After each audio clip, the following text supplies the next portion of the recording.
Hey guys, so today I'm going to show you how to recreate Piper Chapman from Netflix's Orange and the New Black, which is amazing. I ended up bashing her up a little at the end, so you can apply these techniques to any character you like, but I thought Piper would be the easiest one for me to show you. I got the shirt from Lowe's, which is a men's clothing store, but you could easily find another shirt like this last minute. I took off all my makeup before I started to apply Piper's. I used my favourite cream contour kit, which I got easily from eBay, to copy off the photo of Piper and highlight my features not as prominent as hers and shape my cheekbones because hers are very, very full.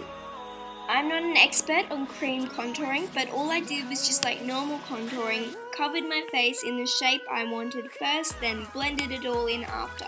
And then from then on it was really trial and error, so I went back in and highlighted more, shaded more to fix the features or to just correct some things. So even if you don't have cream contour, you can do this with your normal powder contour or just however you want it. You could even use eyeshadows to shade. It's whatever suits you, whatever you have. For me, it was really easy because I look a lot like her in the first place. Like I have the same hair and some features on my face are the same, so it really depends what you look like in the first place and how well it's going to turn out in the end. After that, I just blended it all back in. And here's where it was really trial and error. So I went back in and made my nose thinner and skinnier like hers, and I made my cheeks look more full and the apples on my cheeks bigger, and my forehead just a bit squarer and my chin squarer, just whatever you can see in the photo. It's all really, as I've said a million times, trial and error. Here I use my normal setting powder to just set everything in place so nothing moves around once I've finished the whole look, and then I went in with my powder contours and just really sharpened up my cheeks and just made everything that was already meant to be dark in the first place a lot darker.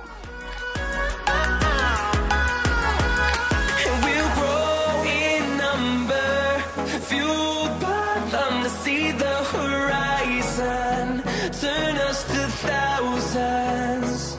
And we'll grow in number, fueled by them to see the horizon, turn us to thousands. Here I tried to shape my eyebrows in her shape, and ours was pretty similar. There was just a couple they were different shades, so I went in with a dark medium kind of shade on my eyeshadow and just filled it in exactly how it looked in the photo, so it was a bit thicker in some spots and a bit messier, because in a prison you don't really have the luxury of shaping your eyebrows every day.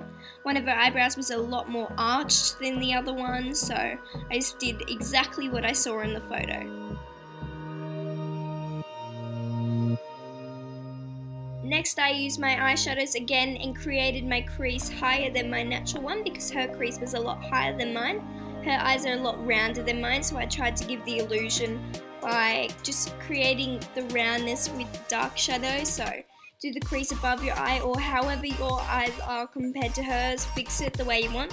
I just drew in my own crease and then connected that up to the eyebrow and blended that out, so it looked like there was more of a shadow underneath my eyebrow because her brow bone was a lot lower than mine as well.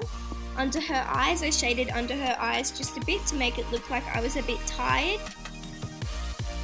I went in again with the eyeshadows and just shaded around my nose, and then I went in with my lips. I used my normal kind of nudie lip liner to do her really pointed Cupid's bow. Then I referenced the photo again just to copy the exact shapes of her lips, and they're really skinny, so just follow them along. If you've got big lips, you can fill them in, make them smaller cover the rest in concealer. Just do whatever you feel like you need to do to recreate her exact look.